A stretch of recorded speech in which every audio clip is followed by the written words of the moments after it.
아이들에게 복 있는 사람에 대해서 그림을 그려보라니까 정말 다양하게, 보통 우리 어른들은 보통 비슷한 게 나올 텐데 아이들은 상당히 다양하게 그림을 그려낸 것을 보게 됩니다.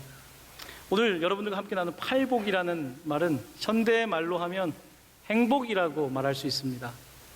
혹은 조금 더 잘 번역을 하면 웰빙, 또 웰빙 상태를 행복한 상태, 복받은 사람이라고 말할 수 있을 것 같습니다. 여러분은 행복이 뭐라고 생각하십니까? 지금 여러분 혹시 행복하십니까? 지금 행복하세요? 지금. 집에 가면 걱정은 되지만 지금은 일단 행복하세요? 왜 행복하십니까? 예배하는 것이 행복하지요. 행복이라고 하는 것은 우리는 흔히 어떤 조건이 충족될 때에 누리는 마음의 상태라고 생각을 합니다. 그래서 행복하려면 어떠한 조건들이 충족돼야 된다. 그것이 물질적인 것이든 아니면 학생들에게는 공부를 잘하거나 직장을 구하는 사람이 직장을 구한다든지 어떤 조건이 충족될 때 우리는 행복하다고 말합니다. 하지만 행복이라고 하는 것은 꼭 조건이 충족될 때만 누리는 것이라고 한다면 행복하기가 얼마나 어렵겠습니까? 왜냐하면 요즘 우리에게 행복할 조건들이 많은 것 같지만 또한 상대적으로 비교해보면 나는 별로 행복한 조건이 없다고 생각할 수 있기 때문일 것입니다. 자, 예수님께서는 우리의 행복에 관해서 행복이라고 하는 조건을 계속해서 만족시키는 삶이 아니라 당신이 행복한 사람이 되면, 당신이 행복한 존재가 되면 좋겠다, 이렇게 말씀하시면서 행복한 사람들이 되려면 어떻게 해야 되는지 8가지에 관한 8가지의 복을 말씀해 주신 것입니다. 보통 행복하다, 해피라고 하는 단어는 해프닝이라고 하는 뭔가 이루어졌다가 사라지는 것을 일컬어서 세상 사람들은 행복하다고 말합니다. 그냥 내가 이런 해프닝이 있으면 행복한 거예요. 내가 복권이 당첨되면 행복한 거고, 성적이 잘 나오면 행복한 거고, 낚시를 많이 잡았으면 행복한 것입니다. 하지만 이런 해프닝이 지나가면 행복하지 못한 거죠. 왜냐하면 나라고 하는 존재 가운데 하나님의 행복이 있지 않기 때문입니다. 행복이란 조건보다는 우리의 태도입니다. 어떠한 태도를 가지고 있느냐에 따라서 우리가 행복할 수 있는 것입니다.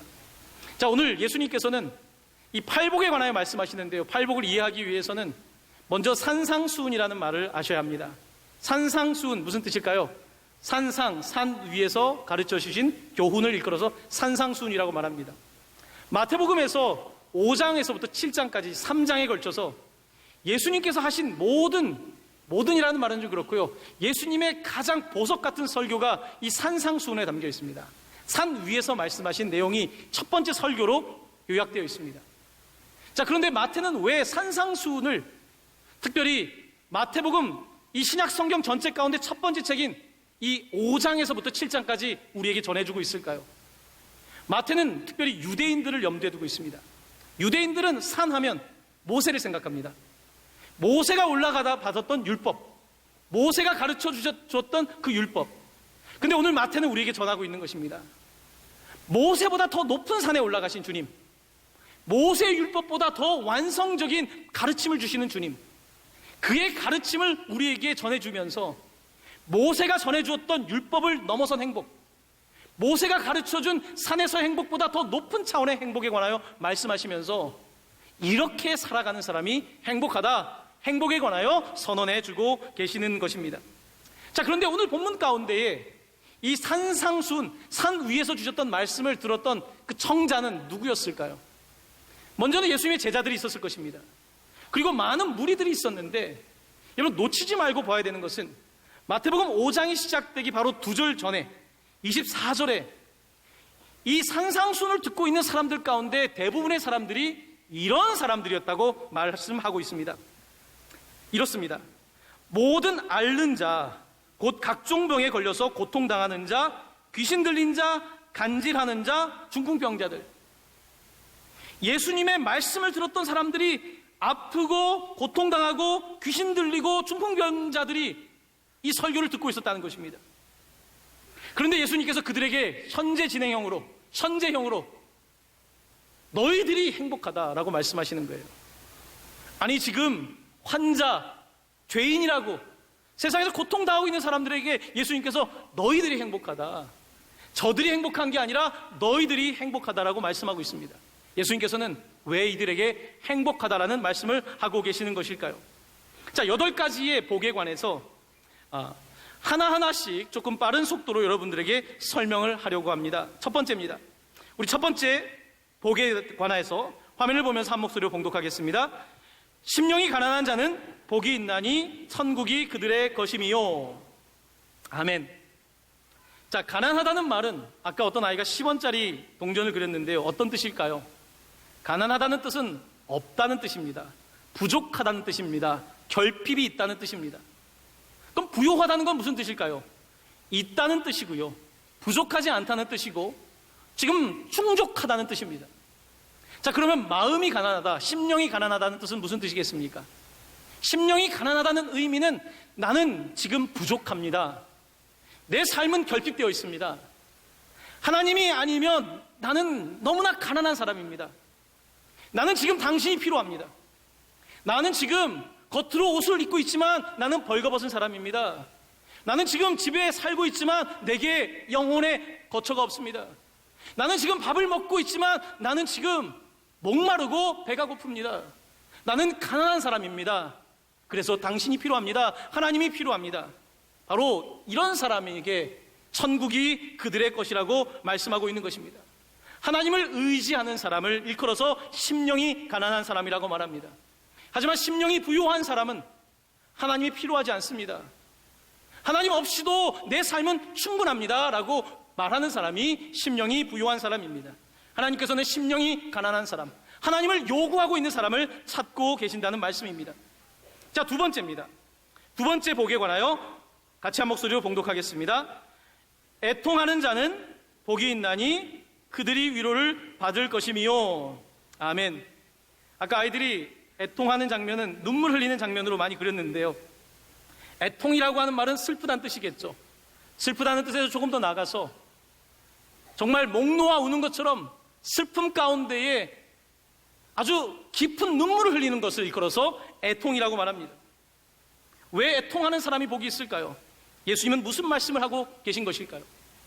예수님께서는 지금 하나님 앞에 나아갈 때에 내가 죄인이기 때문에 애통하는 사람, 하나님 앞에서 내 모습이 너무나 부끄러워서 나의 연약함 때문에, 나의 죄의 모습 때문에 자기의 가슴을 치며 우는 사람에게 복되다고 말씀하신다는 것입니다. 예수님께서는 기도하는 바리새인과 세리의 비유를 주셨습니다. 그 가운데 예수님으로부터 복을 받았다고 말하는 세리는 이렇게 기도합니다. 저와 함께 누가복음 18장 13절 말씀 한 목소리로 봉독합니다. 세리는 멀리 서서 감히 눈을 들어 하늘을 쳐다보지 못하고 다만 가슴을 치며 이르되 하나님이여 불쌍히 여기소서 나는 죄인이로소이다 하였느니라. 아멘. 애통한다는 것은 가슴을 치면서 나를 불쌍히 여기소서라고 고백하는 것입니다. 나의 죄뿐만 아니라 세상의 죄 때문에, 세상의 악함 때문에 눈물 흘릴 수 있는 사람이 복된 사람이라고, 그들은 위로를 받을 것이라고 말씀하고 계시는 것입니다. 세 번째입니다. 세 번째 말씀 함께 봉독합니다. 온유한 자는 복이 있나니 그들이 땅을 기업으로 받을 것이미요. 아멘. 자, 온유라고 하는 말이 우리 아이들에게 좀 어려울 것 같습니다. 온유. 자, 온유라고 하는 말이 좀 어렵다면 조금 가까운 단어로 번역을 한다면 겸손이라는 말이 좀 가깝습니다. 겸손한 자는 복이 있다라는 말씀으로 이해할 수 있습니다. 겸손하다, 자기 자신을 낮추는 사람이 복이 있다는 것입니다. 아무 때나 성질내는 사람이 아니라 온유한 사람, 겸손한 사람이 복이 있는데 그들이 땅을 기업으로 받을 것이라고 말씀합니다. 자, 성경에서 온유라고 하는 단어가 가장 먼저 나오는 곳은 어디일까요? 이건 퀴즈입니다. 민수기입니다. 민수기에 보면 온유라고 하는 단어가 처음 등장하는데요. 온유라고 하는 단어가 적용된 사람이 누군지 아십니까? 아까 제가 이름을 하나 거명했는데 높은 산에서 율법을 받았던 바로 모세를 일컬어서 온유하다고 표현하고 있는데 이렇습니다. 이 사람 모세는 온유함이 지면의 모든 사람보다 더하더라. 아멘.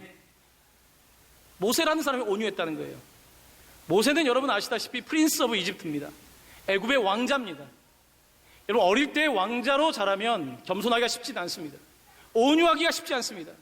그랬던 그가 온유하고 겸손하게 이스라엘 백성들을 섬기며 그들을 이끌었던 그 모습을 일컬어서 그의 온유함을 말합니다. 많은 사람들이 그를 대적할 때 그는 겸손하게 사람들 위에 군림하는 리더가 아니라 섬기는 리더로서 온유한 종의 모습을 보였습니다. 자, 그런데 이 온유라고 하는 단어가 또 사용되는 여러 캐릭터들이 있겠지만 예수님에게 마태복음은 온유라고 하는 단어를 사용하고 있는데, 온유라고 하는 단어가 등장하는 곳은 여기입니다. 수고하고 무거운 짐진 자들아 다 내게 오라, 내가 너희를 쉬게 하리라 말씀하시지 않습니까? 그 다음에 예수님에 관한, 그의 성품에 관한 내용이 온유입니다. 화면을 보면서 이 말씀 한 목소리로 봉독합니다. 나는 마음이 온유하고 겸손하니 나의 멍에를 메고 내게 배우라. 그리하면 너희 마음이 쉼을 얻으리니 이는 내 멍에는 쉽고 내 짐은 가벼움이라 하시니라. 아멘. 마음이 온유하고 겸손하다, 이 단어가 함께 사용되고 있습니다. 예수님의 마음은 온유합니다. 온유한 사람은 짐이 가볍습니다. 겸손한 사람은 그 멍에가 가볍습니다. 그런데 자기를 드러내려고 하는 사람은 늘 어깨가 무겁습니다. 늘 눌린 것 같아요. 왜 사람들이 날 이해해주지 않지? 나를 높여주지 않지? 늘 사람들을 살핍니다. 그저 섬기면 될 일을, 그저 온유하게 하면 될 일을, 교회 안에서도 세상 속에서 인정받기 위하여 살아가는 사람은 굉장히 무거운 짐을 지고 있는 것입니다. 하지만 예수님께서는 이 땅에서 그 많은 일들을 하시면서 온유하고 겸손하게 가볍게 하셨다는 거예요. 바로 주님 앞에 서는 사람들은 이렇게 온유한 사람이라고 말씀하고 계신 것입니다. 자, 네 번째입니다. 화면을 보면서 한 목소리로 봉독합니다. 의에 줄이고 목마른 자는 복이 있나니 그들이 배부를 것임이요. 자, 여기까지 드렸던 말씀을 알토 핑크라고 하는 20세기 복음주의 설교자 가운데 최고의 설교자로 꼽히는 그의 목소리를 통하여 여러분께 잠시 말씀을 드리겠습니다. 자, 그가 이야기하고 있는 이 주석에 따르면 이 네 가지 팔복 가운데 네 가지 복은 특별히 하나님과 한 개인의 관계를 묘사하는 데 사용되고 있습니다. 자, 약간 복습을 해보도록 하겠습니다. 첫 번째, 심령이 가난하다라고 하는 뜻은 하나님 앞에 나아갈 때의 첫 번째 단추입니다. 첫 번째 관문입니다. 하나님께 나아가는 사람은 내가 가난하다는 그 마음이 없으면 하나님께 나아갈 이유가 없습니다. 첫 번째는 하나님, 나는 가난합니다. 나는 심령이 가난합니다 라고 말하는 사람, 고백하는 사람이 먼저 하나님께 나아가게 되고요. 두 번째, 하나님 앞에 나아갈 때의 그 다음 단계는 애통하게 된다는 거예요. 회개의 눈물이 나온다는 것입니다. 하나님, 나는 가난합니다 이후에 하나님, 나는 죄인입니다. 애통하는 마음, 하나님, 나는 쓸모없는 사람입니다. 하나님, 나는 너무나 보잘것없는 사람입니다 라는 고백이, 애통이 나온다는 거예요. 하나님 앞에서 애통하게 될 때에 그동안 나로 살았던 사람, 나로 가득했던 사람이 이제 온유한 심령이 된다는 것입니다. 하나님, 나는 먼지에 지나지 않습니다. 나는 머리를 수그리는 사람입니다. 온유한 사람이 되고, 자, 네 번째에 따르면 의에 줄이고 목마른 자는 이겁니다. 하나님, 내게 선한 것 단 1%도 존재하지 않습니다. 하나님, 내 안에 선한 것 없습니다. 나에게 의로움이라고 하는 것은 찾아볼 수가 없습니다. 하나님, 나는 그래서 의에 줄입니다. 당신만이 나의 의입니다. 나는 지금 줄이고 목마릅니다. 바로 이것이 의에 줄이고 목마른 사람, 하나님께 나아가는 사람이 가난한 심령으로 시작해서 예수 그리스도를 만나는 그 의로움을, 칭의, 그가 의롭다 하심을 칭함는 경험을 하게 되는 것, 바로 이것이 네 번째 복입니다. 로마서 1장 17절은 우리가 의로워질 수 없고 바로 예수 그리스도만이 의로우시며 그를 믿을 때에 의롭게 된다고 이렇게 말씀하고 있습니다. 저와 함께 로마서 1장 17절 말씀 화면을 보면서 봉독합니다. 복음에는 하나님의 한 의가 나타나서 믿음으로 믿음에 이르게 하나니 기록된 바 오직 의인은 믿음으로 말미암아 살리람과 같으니라. 다시 한번 읽겠습니다. 복음에는 하나님의 한 의가 나타나서 믿음으로 믿음에 이르게 하나니 기록된 바 오직 의인은 믿음으로 말미암아 살리람과 같으니라. 아멘. 바로 하나님의 의, 내 의가 아니라 하나님의 의, 예수 그리스도의 의를 목마르게 찾는 사람은 배부를 것이다. 바로 그리스도인의 삶에 관하여 네 가지 복을 말씀하신 것입니다. 자, 이제 따라오는 다섯 번째입니다. 다섯 번째부터 일곱 번째까지는 하나님의 이 복을 받은 사람이 이제 어떻게 자신의 삶 속에서 복을 펼쳐나가는지에 관한 말씀입니다. 다섯 번째 말씀, 화면을 보면서 한 목소리로 봉독합니다. 긍휼히 여기는 자는 복이 있나니 그들이 긍휼히 여김을 받을 것임이요. 아멘. 다섯 번째, 바로 하나님의 선하심, 의로우심을 경험한 사람은 이제 그 긍휼하심을 받았기 때문에 자기도 긍휼을 베푸는 사람이 된다는 것입니다. 하나님의 긍휼이 내게 넘치는 거예요. 내가 착하게 살려고 하는, 내가 어떻게 착하게 삽니까? 내가 어떻게 이기적인 내가 남에게 자비를 베풀고 긍휼을 베풉니까?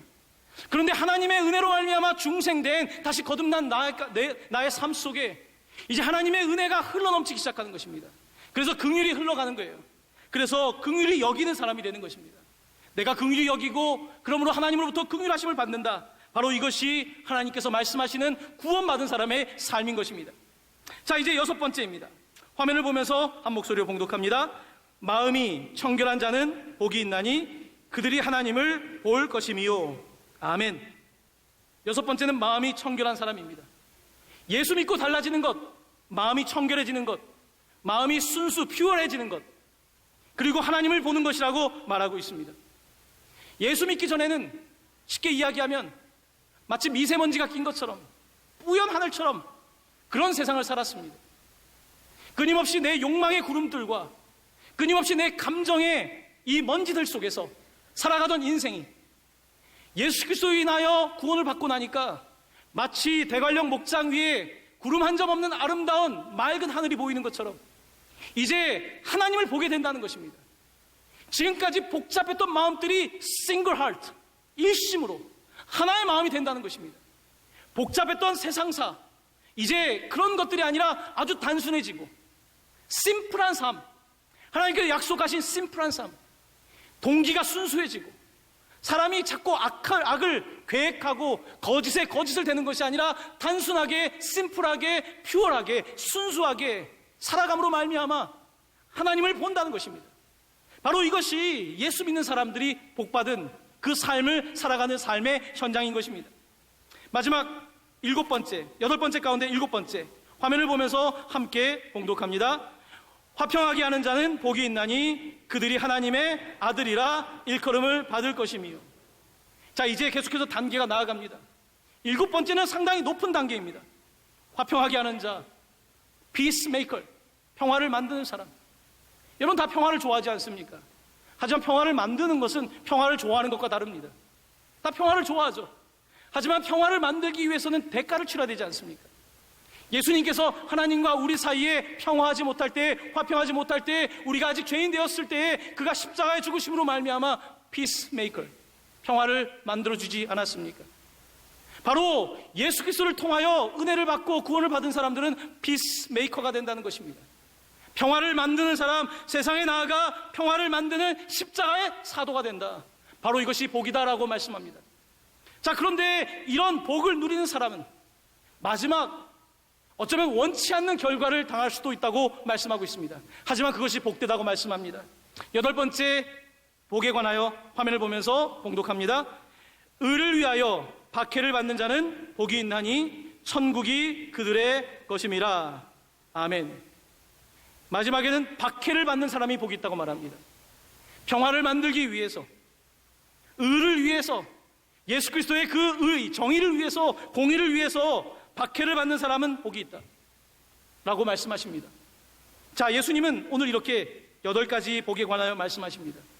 여러분이 알던 행복론과 많이 다르지 않습니까? 우리가 아는 행복은 조건에 관한 것 아닙니까?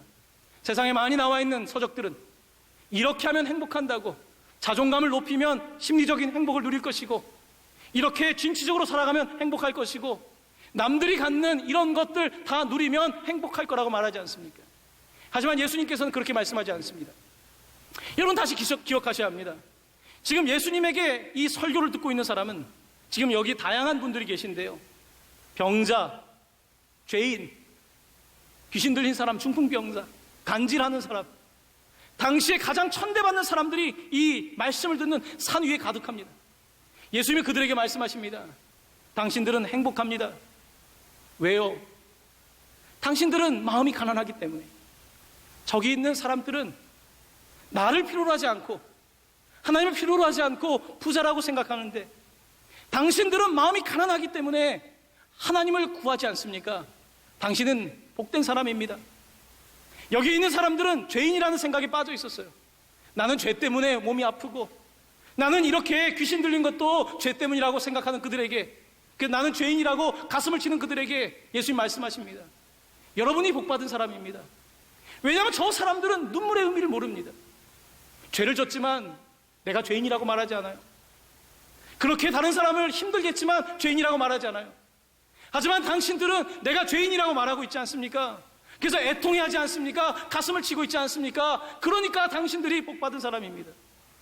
저기 있는 저 사람들은 겸손도 모르고 자기가 옳다라고 말하는데, 여러분은 하나님 앞에서 온유하고 겸손한 심령으로 섰으니 당신들이 복받은 사람입니다.